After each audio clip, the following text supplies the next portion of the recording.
Սահմանադրական դատարանը գալիս է, խնդրում եմ ոտքի կանգնել։ Սահմանադրական դատարանը մերժել է ազգային ժողովի ընտրությունների արդյունքներն անվավեր ճանաչելու ընդդիմադիր 7 ուժերի դիմումները, անփոփոխ թողնելով ընտրությունների արդյունքների վերաբերյալ ԿՀ որոշումը։ Հայաստանի Հանրապետության Կենտրոնական ընտրական հանձնաժողովի 2026 թվականի հունիսի 14-ի, Հայաստանի Հանրապետության ազգային ժողովի 2026 թվականի հունիսի 7-ի հերթական ընտրությունների արդյունքներն ամփոփելու մասին թիվ 259A որոշումը թողնել ուժի մեջ։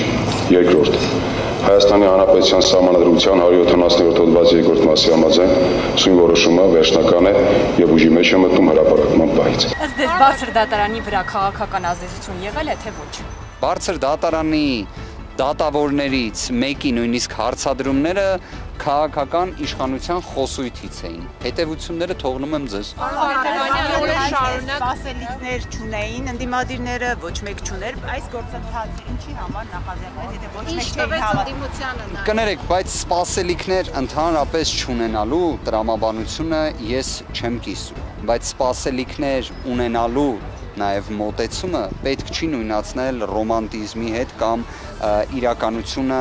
այսպես ասած, պատշաճ չգնահատելու հետ։ Մեկ հարց կար, որը բոլորի համար անվիճելի էր։ Պայմանական հավանականությունը, որ սահմանադրական դատարանը կունենար այդ քաջությունը,